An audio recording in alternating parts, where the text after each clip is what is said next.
here with Lake Taylor Titans head basketball coach Kenny Brown's team, a winner 82-57 over the Heritage Hurricanes to move to 22-1 overall on the season. Coach, early on it was a little scary there. They were hanging in there almost a la Smithfield last year, but I think the maturity and experience of your team showed as you guys turned a close game and even a brief deficit into a big lead and extended it and mushroomed it.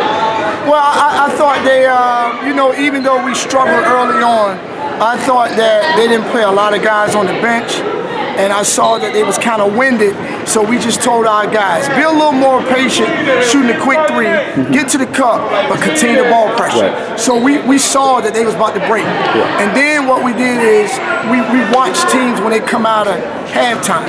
I think 11 of their 13 guys sat down on the bench for 2.5 minutes. So we knew that they was about to break. That's when we picked up our, instead of a full court press, we went 55. We made everybody, you had to score on us. So I think we kept the pressure up. I think Derek Yogi did a good job of switching the presses, and it just wore them down. Well, they're similar to you guys in that they want to play full court, they want to pressure, they go to the basket a lot, athletic. But it seemed like for you guys that you were able to get those turnovers off them and wear them down with that. 21 steals tonight, 7 steals from Joe Bryant, 6 from Taekwon McNair, and your pressure also wore them down, looked like. Yeah, I thought what we did was they was beating us off the dribble full length of the court pretty easily. So when we adjusted, we kind of like, and I don't want to say what we were doing, but we kind of like sent another guy at them, and they thought that they could still beat us off the dribble, and so we got a lot of deflections. And I think that turned the game around. Darion Sebron was tremendous again, 32 points, 11 rebounds. We talked during the season that he was a candidate for State Player of the Year, and at this time of the year, it seems like he can do this against anybody, does it not? No question. I mean, Darion, 3A, 4A, 5A, 6A, he's one of the better players on any level, and he just turns it up when he has to. He lulls you to sleep though, but then he's got that sort of a silent assassin about him, doesn't he? Exactly.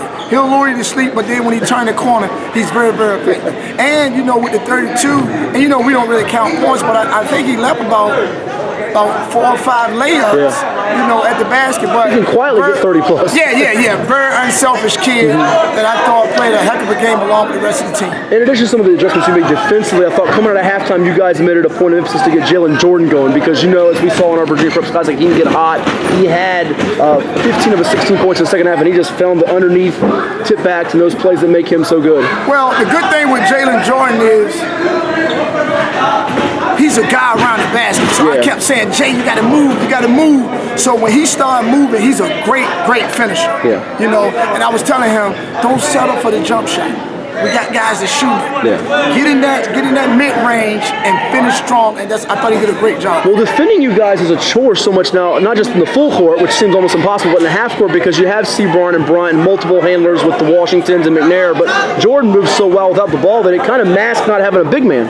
Yeah, and then, our strategy is, I'm a type of chess-type player with the coach. I knew number 5 was out there, sorry, that he got injured, but when he stayed out there on his wheel, we saw him with McNair, we got to spread the floor. Yeah. Whoever he was going to check, we just was going to, attack him. Last two for you. A difference with this year's team as opposed to last year's team is this little sleeper off the bench for you. And you got a couple guys, but Zyrell Mitchell coming of age, 5 assists tonight. Yeah, Zyrell Mitchell is going to play well down the stretch in the postseason. He's a gamer. Yeah, he's a gamer. It's just a little bit of rust left because he hadn't played so many games, but he competed in practice. So I think he's going to be an integral part. And another thing is the twins. We very rarely talk about the Washington brothers, but they turn it up and they get in the passing lane and get us going for easy buckets. That's why you get 21 steals having those two guys. It's kind of extra. Lastly, you played Deep Creek in a region championship game. They're a former conference rival of yours. They have Caleb Butts, who I think is leading the area in scoring, right there. Top rebounder in the area, right there, if not. I imagine it's a challenge for your guys, but you're in state, so is that the pressure off, you feel like? Yeah, the pressure is off, but still, it's probably the biggest game, now that we're in, it's probably the biggest game that we're going to face right now because we want to be that 1 seed. We want to be that 1 seed and host. And what better opportunity you can ask for and the 2 top leading scorers going head to head tomorrow night. Yeah, but Sebron, Titans, Hornets should be fun. Thanks so much. We'll see you soon. Outstanding.